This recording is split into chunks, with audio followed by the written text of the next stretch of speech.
40-50-60 साल के बुड्ढे जो खड़े होकर प्रदर्शन में हिस्सा ले रहे हैं, क्या आप एक बात बताओ, वो सर्विस के लायक हैं? ये जो विदेशी गाय आई है, ये गाय तो सुअर मिक्सचर गाय है। हमारा देश का अनुशासन खत्म। आज नर के ऊपर नर चढ़ रहा है। जो एक बार गवर्नमेंट सर्विस में आ जाता है, वो समझता है कि मैं ही इस देश का मालिक हूँ। लूट लूट के खाना उसका एक नियम और कर्म बना हुआ है। कर्मचारी की बात कर रहे हैं या नेता की? कर्मचारी भी और नेता भी। पाएंगे यहाँ इस देश में सब कुछ ऐसा ही चलता रहेगा।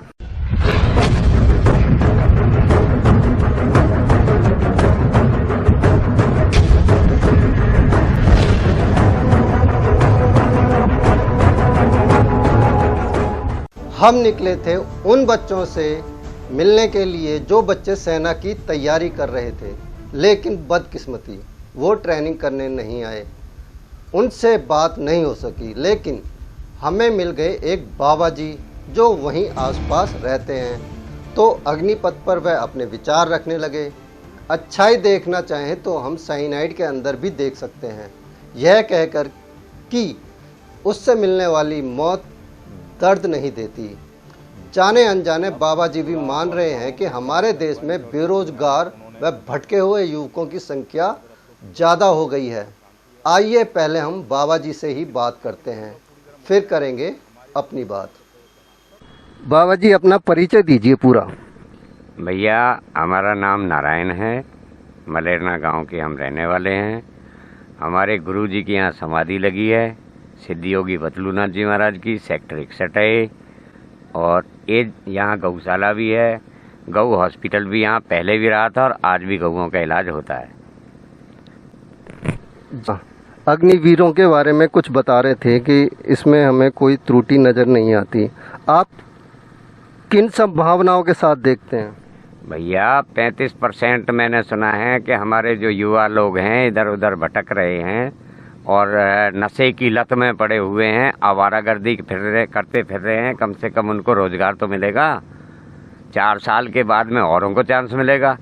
एक बार नौकरी हो जाती है 20 साल के लिए, उसमें जो है वो सरकार के में हिस्सेदार हो जाते हैं। जो एक बार गवर्नमेंट सर्विस में आ जाता है, वो समझता है कि मैं ही इस देश का मालिक हूँ।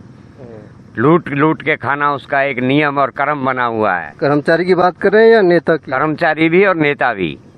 कसर कोई नहीं छोड़ रहा है। जब से हमारे देश से देसी गाय खत्म हो गई हैं, तब से जो है हमारे देश में ये आपाधापी मची हुई है। अफ्रीका से आई हैं भैंस बढ़ रही हैं, गाय चली गई है। हमारा देश का अनुशासन खत्म। जर्सी गाय है, इसमें सुअर का मिक्सचर है। आज नर के ऊपर नर चढ़ रहा है, बिजार पे बिजार चढ़ रहा है, सबके आंखों के सामने। अय्यासी करते फिर रहे हैं लोग, चोरी करते फिर रहे हैं। अरे कम से कम नौकरी पेशा तो एक रास्ता तो खुला है। 4 साल वो करेंगे, 4 साल बाद उनको जो कर्मठ होंगे आगे बढ़ेंगे, और नहीं तो अपने घर आ जाएंगे। ये साल 6 महीना का तो चक्कर नहीं है। नौकरी में 15,000 10,000 रुपये मिलते हैं। गार्ड में नौकरी करता है 12 घंटे की नौकरी करता है, 12,000 रुपये मिलते हैं, बल्कि 11.5 और 10,000 रुपये मिलते हैं। वहाँ 30,000 रुपये मैंने सुना है मिलते हैं। है?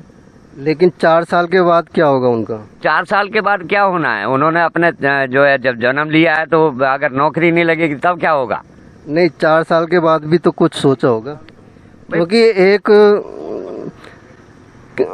जो बच्चा जाएगा 18, 19, 17, 17.5 साल की एज रखी गई है उसमें, और 27 साल तक हम 23 साल, शायद 23 साल है उनकी एज, तो 4 साल और लगाने के बाद वो 27 साल का हो जाएगा। जब तक एक बंदा ग्रेजुएशन कर चुका होता है, यहाँ का एक सिविल युवा ग्रेजुएशन कर चुका होगा, जब वो वापस आएगा तो क्या उनके साथ वो कम्पीट कर पाएगा? आप ये बताइए, कितने लोग ग्रेजुएशन करके घूम रहे हैं? क्या उनको सर्विस है कहीं, या वो कहीं कुछ कामयाब हो रहे हैं? तो उनको कैसे गारंटी मिलेगी कि उनको सर्विस मिल जाएगी वापस आने के बाद? गारंटी तो एक सांस के बाद दूसरा सांस आएगा, इस बात की भी किसी की गारंटी नहीं है। क्या गवर्नमेंट क्या गारंटी देगी? क्या किसी एक घोषित सेना का संगठन आप देखते हुए नजर आ रहे हैं? भैया, हमारे देश में अगर कोई ट्रेनिंग लेकर के रहेगा, ये 4 साल की ट्रेनिंग रखी जाए।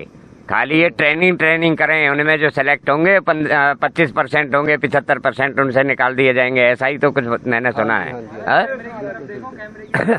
इसको जो कुछ भी करना है, ये जो है इसकी जो है रखना चाहिए कि 4 साल की ये ट्रेनिंग है, ना कि 6 महीने की ट्रेनिंग है।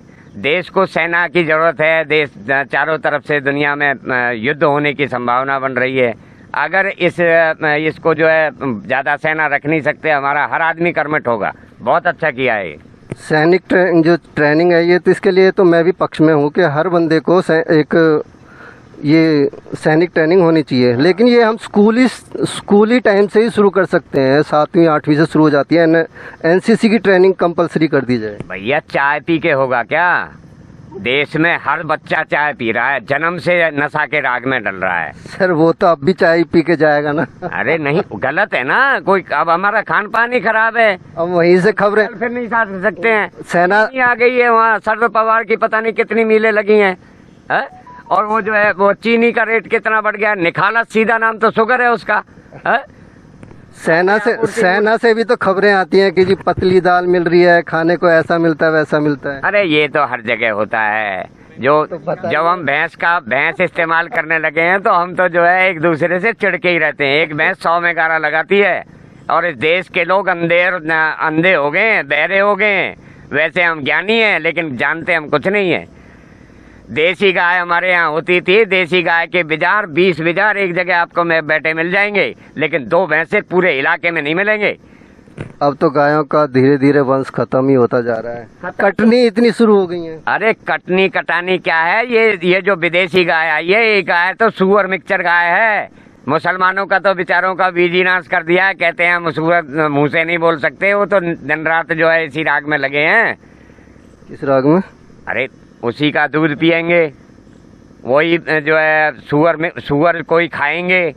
जब गाय काट के खा रहे हैं तो सुअर को खाएंगे, सुअर को ही खा रहे हैं। दूध पी रहे हैं तो सुअर का दूध पी रहे हैं, सूरी गाय का दूध पी रहे हैं। मुसलमानों में तो नहीं सुना ऐसा कभी। अरे सुअर मिक्सचर है यार, ये तो कोई भी मवेशी बता देगा, कोई भी मवेशी हॉस्पिटल में डॉक्टर बता देगा।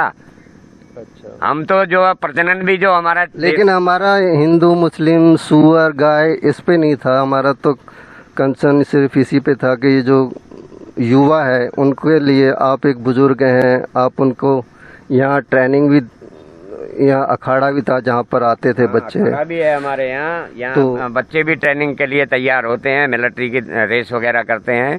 वो यही हमारे आसपास में ही सब कुछ चल रहा है। लेकिन जो कुछ भी ये हो रहा है, देश की संपत्ति को नुकसान किसी को पहुंचाने का हक नहीं है। जो लोग ये उपद्रव कर रहे हैं, उपद्रव करना ठीक है, आप प्रदर्शन कीजिए, जंतर मंतर पे कीजिए, कहीं मंत्री के यहाँ कीजिए। किसी यात्री को परेशान क्यों किया जा रहा है?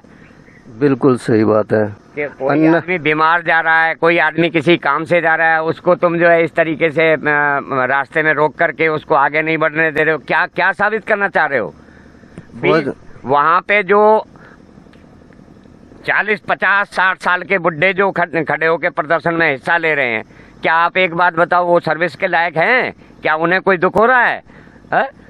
अपने बच्चे पल नहीं रहे हैं, अपना कोई काम कर नहीं रहे हैं, दूसरे के ऊपर उंगली उठा रहे हैं। फायदा क्या है? सरकार जो कर रही है अच्छा कर रही है। सही बात, सरकार बहुत अच्छा कर रही है, मैं भी मानता हूँ। लेकिन उन्होंने एक छोटी सी कमी छोड़ दी कि बिल्कुल आने से पहले युवाओं से बात नहीं की, उन्हें समझाया नहीं। अगर समझा के लाते तो पहले वो समझ जाते, शायद प्रदर्शन ना होते। समझा तो आप किसी को नहीं सक पाएंगे। यहाँ इस देश में सब कुछ ऐसा ही चलता रहेगा।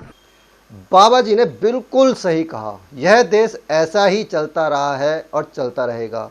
मुझे भी लगने लगा है कि यह 4 साल की जॉब उन्हीं लोगों के लिए निकाली गई हैं जो भटके हुए हैं, जो 2020 मैच खेलना ज़्यादा पसंद करते हैं, टेस्ट मैचों में उनका कोई इंटरेस्ट नहीं। सुना है अग्निवीरों को पूर्व सैनिक का दर्जा भी नहीं मिलेगा।